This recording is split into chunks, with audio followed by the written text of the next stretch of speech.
रोहन मल्होत्रा दौलत और शोहरत का दूसरा नाम, लेकिन उसे किसी और चीज की तलाश थी, सच्चे प्यार की। एक शाम जब वो अपनी महंगी गाड़ी से एक संकरी गली से गुजर रहा था, उसकी नजर अंजलि पर पड़ी। बिखरे बाल, माथे पर पसीना, मगर आंखों में एक अजीब सी चमक। वो एक छोटी सी चाय की दुकान पर लोगों को चाय पिला रही थी। रोहन ने एक चाय का ऑर्डर दिया। जैसे ही अंजलि ने उसकी तरफ देखा, उसकी धड़कन रुक सी गई। क्या यही था वो एहसास जिसकी उसे बरसों से तलाश थी? जब उसने बात करनी चाही, पर उसे पता चला अंजलि ने तो अमीर लोगों से नफरत करती है।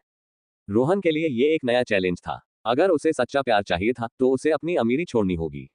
अगले दिन उसने अपने महंगे कपड़े छोड़ दिए, अपनी गाड़ी हटा दी और अंजलि की दुकान पर जाकर बोला, मुझे काम चाहिए। अंजलि ने उसे काम पर रख लिया। जो करोड़पति था, वो अब मेज साफ कर रहा था। लेकिन धीरे धीरे उनके बीच दोस्ती होने लगी। एक दिन कुछ लोग उसकी असली पहचान जान गए और चौंक कर बोले, मल्होत्रा इंडस्ट्रीज का मालिक यहाँ क्या कर रहा है?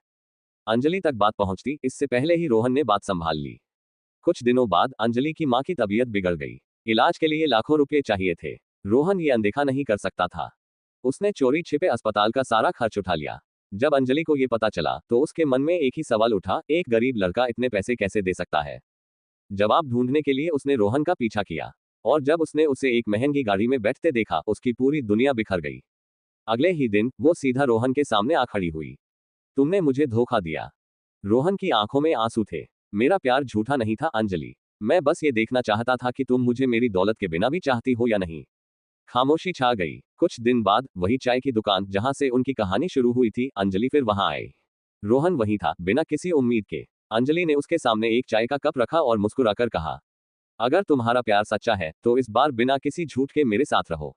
प्यार जीत गया, राज खुल गया और एक नई कहानी